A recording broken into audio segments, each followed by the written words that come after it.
अस्सलाम वालेकुम दोस्तों। आप सबको मेरे चैनल लीगल एनालिसिस में खुशामदीद कहता हूं। मैं हूं एडवोकेट अब्दुल अलीम और आप देख रहे हैं मेरा channel.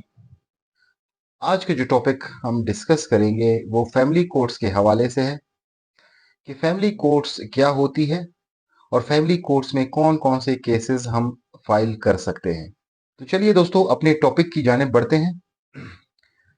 Family courts basically special courts होते हैं।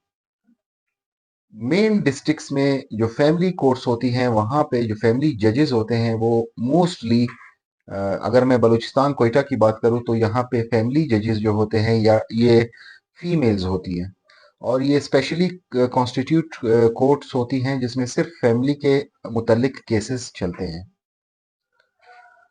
और यहाँ पे जो फैमिली एक्ट है ये एप्लीकेबल होता है। इसी तरह से जो बाहर की डिस्ट्रिक्ट्स होती हैं जहाँ पे फीमेल कोर्ट्स अवेलेबल नहीं होते, फीमेल जजेस अवेलेबल नहीं होते, तो वहां पे सिविल कोर्ट्स को ही फैमिली जज के इख्तियारात दिए होते हैं और फैमिली कोर्ट्स के इख्तियारात वो यूज करते हैं और फैमिली केसेस वहां पे चलाए जाते हैं। अब यहाँ पे हम आके इस टॉपिक पे जो है ना इस चीज को डिस्कस करेंगे कि ये तो हमें पता चल गया कि फैमिली कोर्ट्स में कौन होता है और किस तरह से वो चलाई जाती हैं, लेकिन कौन से केसेस वहां पे चलाए जा सकते हैं। सबसे पहले जो वहां पे फैमिली से रिलेटेड जो केसेस होते हैं, आप तनसीख निकाह यानी खुला के लिए आप वहां पे फैमिली अदालत से रजू कर सकते हैं। अगर आप शौहर से खुला चाहती हैं तो आपका जो दावा है वो फैमिली कोर्ट की जुरिस्डिक्शन होती है, आप फैमिली अदालत में उसको फाइल कर सकते हैं। इसी तरह से अगर आप कहते हैं कि नहीं, हमारा तो निकाह हुआ ही नहीं है, हमारी तो सिर्फ मंगनी हुई है और मंगनी की तो कानून और शरीयत में कोई हैसियत ही नहीं है, तो हम अपनी मंगनी को जो अपना एक रिश्ता है उसको ख़त्म करना चाहते हैं, तो उसके लिए आपने जेक्टिटेशन ऑफ मैरिज के लिए आपने जो दावा है वो फैमिली कोर्ट की जुरिस्डिक्शन होती है। जेक्टिटेशन ऑफ मैरिज को ख़त्म दावा करने के लिए आप फैमिली कोर्ट से रजू कर सकते हैं।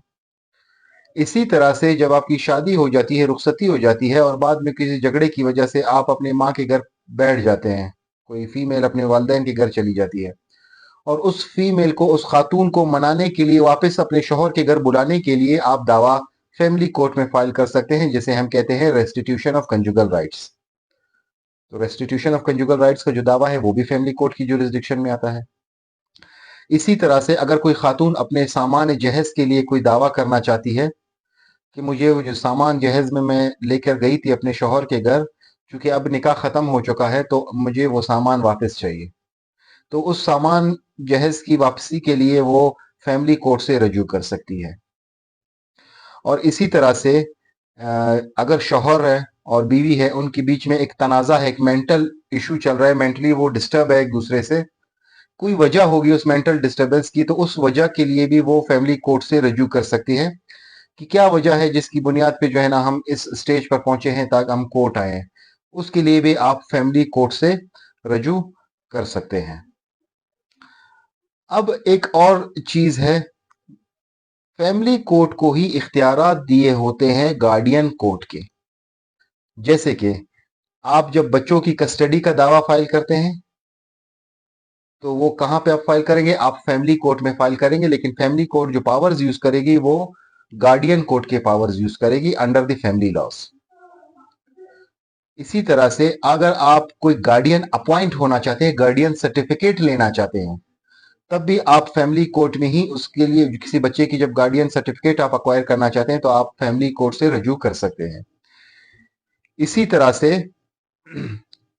जो बच्चों की कस्टडी का दावा हुआ और बच्चों की गार्डियन का दावा हुआ, इन सब ये भी फैमिली कोर्ट की जुरिस्डिक्शन है और फैमिली कोर्ट से ही आप इसको वो कर सकते हैं, आप दावा वहां पे फाइल कर सकते हैं। तो दोस्तों आज का टॉपिक ये था कि फैमिली कोर्ट क्या होती है और फैमिली कोर्ट में कौन कौन से दावाजात आप दायर कर सकते हैं। आप सब दोस्तों से रिक्वेस्ट है कि अगर किसी को कोई सवाल पूछना हो तो वो कमेंट सेक्शन में सवाल कर सकते हैं और डिस्क्रिप्शन में हमारा नंबर मौजूद है, आप हमसे व्हाट्सएप के जरिए भी राब्ता कर सकते हैं। आज के लिए इतना ही, आप सब दोस्तों से नेक्स्ट लेक्चर में मुलाकात होती है। Thank you very much.